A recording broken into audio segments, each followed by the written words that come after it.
ช่วยเรียกเด้อครอบครัวพนักงานต่างๆในการจัดบรรทุกในขบวนของอวกาศเด้อไม่ไปฮอดไทยให้เบิ่งใหม่เด้อเป็นสถานที่เฮือนเลยเด้อกำลังเข้าไป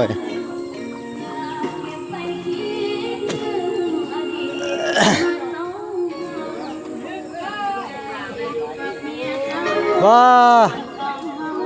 ม่วนนะ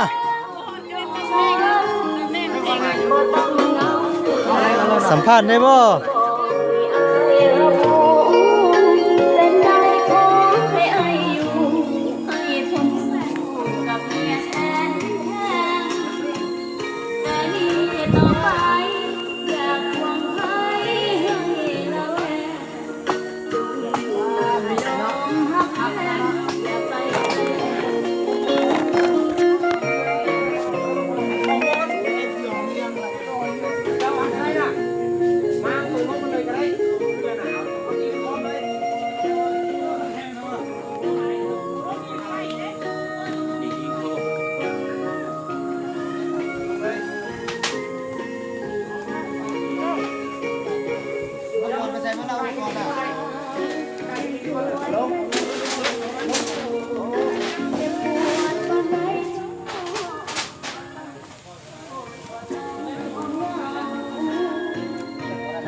โมเมนต์เฮือนห้องน้ำเลยบ่เนี่ยโต๊ะ2 เมตร 1อ่ะผมจะมีกระไรโอ้ยบุคคลไว้กันเนาะก็เลยเอาลงมาเลยเอาลงนี่เลยเป็นคนไปเลยนะก็พื้นที่ดูดึงกันเฮ็ดจังเครื่องเลยได้ก็เอาไว้นี่สบายเมื่อไว้แล้วมั้งเนี่ยไว้นี่เอาไว้นี่เอาไว้นี่นั่นแหละทหารเข้ามาเนาะทหารก็คนเลยนะโอ้มีน้องหลายคนเด้อกำลังทหารกสอบกสสอนุ่มเมืองแล้วก็สอนุ่มห้องอากาศเด้อทั่วทุกของเขตมาช่วยเป็นทีมช่วยเหลือแล้วก็ทีมมันมีทีมระดมเนาะช่วย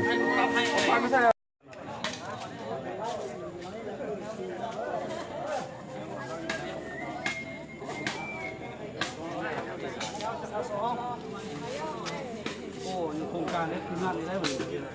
โตงานมาได้มันนี่6 โมงแรงมาละออนเอาคนไหนกันว่าบ้านเรียกแต่มาคูดเลขเนอะมีเงินแม่ค้าเลขมาคูดผมนางอ่อน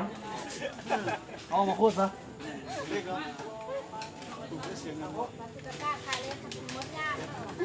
โอ้แทนเลขโอ้ยังบ้าคนนึงเลข3,000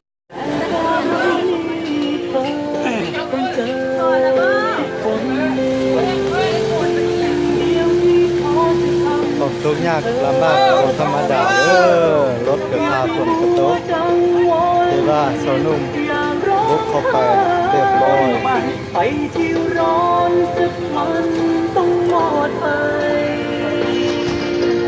อย่าไปใช้น้ำตาเพื่อดับไฟใช้น้ำตาสักทีดับไฟ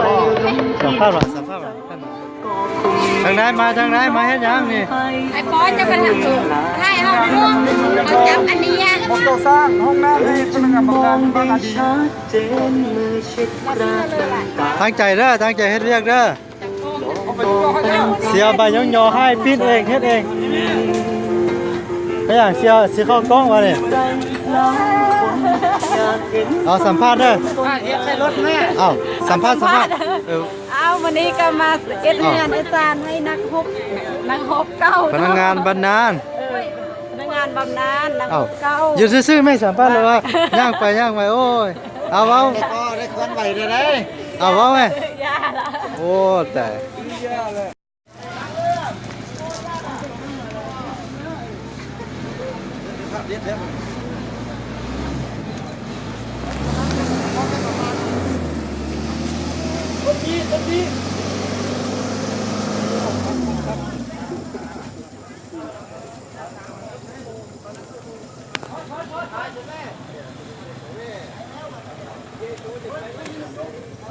ไปดับใช่ไหมแต่งโลใช่ไหม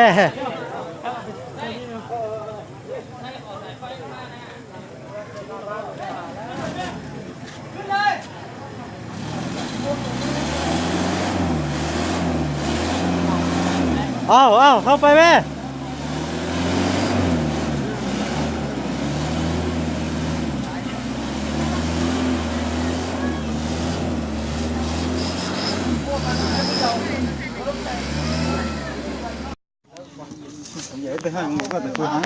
ถ้าจะเปลี่ยนกันเข้าได้แล้ว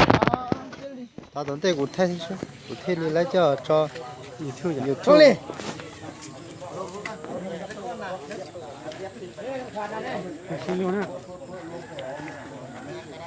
ดันหน่อยโอ้มีแบบว่ามีแบบก็แล้วตอนนี้เฮ็ดอ่ะ หลังคาคือว่าแบบอยู่อเมริกาเลยโอ้หลังคาแบบนี้สั่งเอาเปลี่ยนกันเข้าด้วยเพื่อสิเข้ากล้องอ่ะไม่มีหินเนาะเขากล้องเฮ็ดเรียกได้เนี่ยตั้งใจขนาดได้เอาตัวแบบได้เขาเปลี่ยนได้ไปลง YouTube เด้อไปลง YouTube เด้อเพื่อสิเข้ากล้องเข้าอย่างเดิมมาแล้วเด้อนี่พี่ตั้งใจพูดเบิ่งแต่หน้ากับเบิ่งแล้วเนี่ย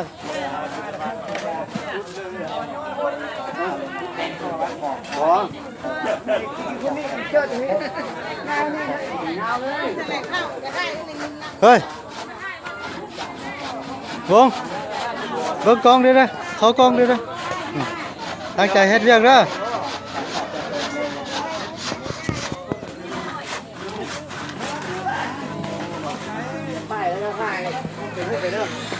ฮะเป็นหูปทั้ง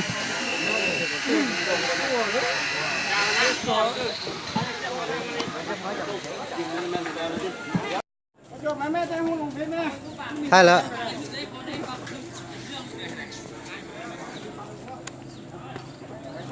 รถขาดตลอดเดิมฝนตกเมื่อวานนี้ก็เลยบ่ได้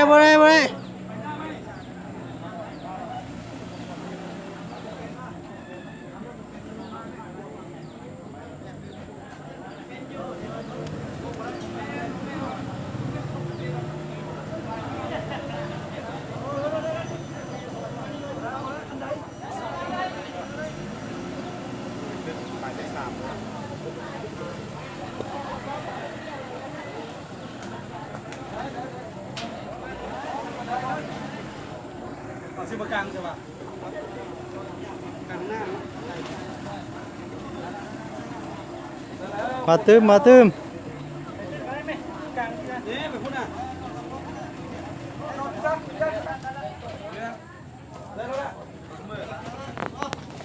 มือละค่าได้ดีพ่อขาเงินผมขอขาให้เนาะ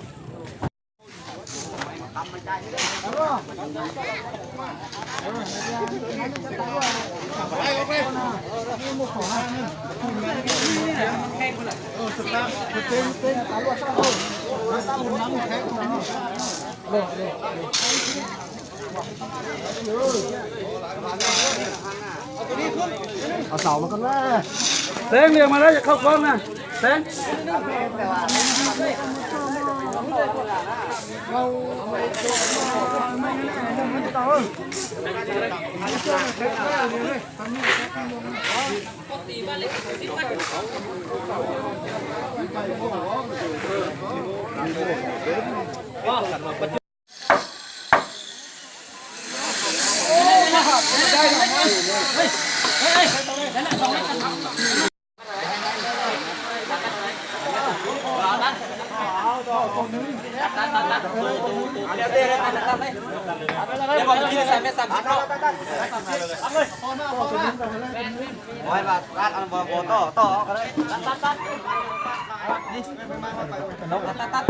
ตัดแล้วก็มาต่อแล้วก็ตัด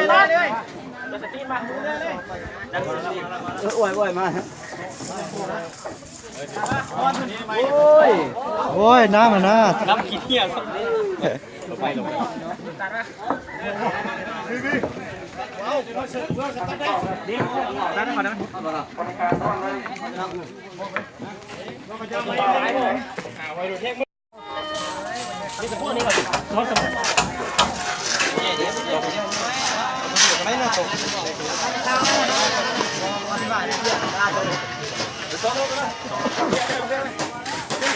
นี่ยก็ตีนะ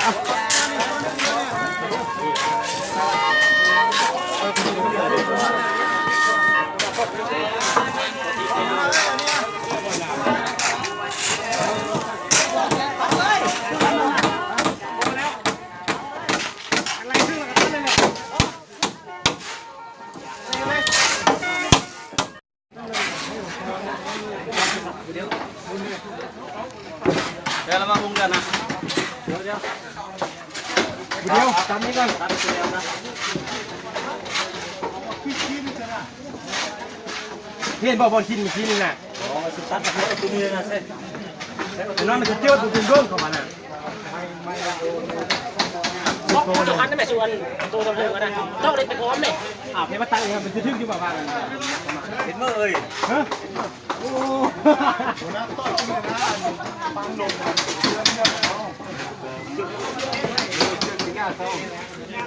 เอาขึ้นแล้วไม่สนใจบ้านแล้วทั้งนั้น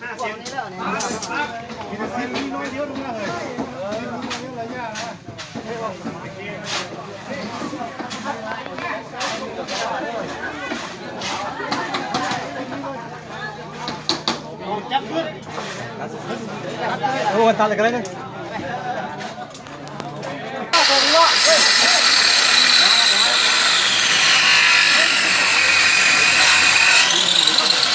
โอเคบ่บ้างได้แล้วปะในตอนนั้นบอกไม่ครบยังมีวะตัดนุ่มตัดตัวจริงไม่บอกตัวนี้ละอันนี้5 เมตรโอ้ยเลยต่อขอกระเบื้องเลยต่อขอกระเบื้องขอกันน้อยก่อนมุกมัดก่อนมุดชุดเฮ้ยแล้วบอกครับมึงนู่น